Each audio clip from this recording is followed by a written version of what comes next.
కొత్త పార్టీని ప్రకటించిన ఎలన్ మస్క్ అమెరికన్లకు స్వేచ్ఛ కల్పిస్తానని వెల్లడి.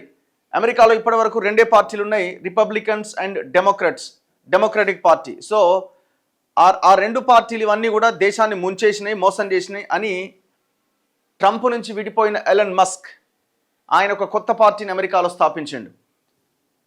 అమెరికన్లకు స్వేచ్ఛ కల్పిస్తానని వెల్లడి. అమెరికాలో కొత్త రాజకీయ పార్టీని ప్రారంభిస్తున్నట్లు ప్రపంచ కుబేరుడు టెస్లా అధినేత ఎలన్ మస్క్ ప్రకటించారు.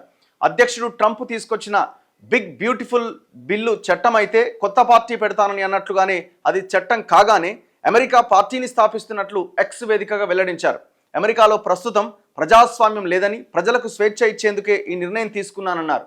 తన పార్టీ ద్వారా దేశంలోని అమెరికా రాజ్యాంగం ప్రకారంగా గవర్నర్ స్థాయి వరకు వెళ్ళొచ్చు విదేశీయుడైతే, కానీ అంతకు మించి ఆ దేశ అధ్యక్షుడు అవ్వడానికి అవకాశం లేదు. ఆ దేశ అధ్యక్షుడు కావాలంటే ఖచ్చితంగా అమెరికాలో పుట్టి ఉండాలి.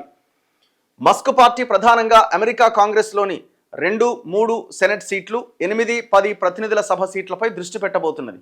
చట్టాలను ఆమోదించడంలో కీలకంగా మారడానికి అమెరికా కాంగ్రెస్లో ఈ నెంబర్లు సరిపోతాయని ఆయన భావిస్తున్నారట. గతంలో విఫలం. అమెరికాలోని 2 పార్టీల వ్యవస్థపై ఎప్పటి నుంచో విమర్శలు ఉన్నాయి. అయితే గత శతాబ్ద కాలంలో 3వ పార్టీ పెట్టడానికి చేసిన పలు ప్రయత్నాలన్నీ విఫలమైనాయట.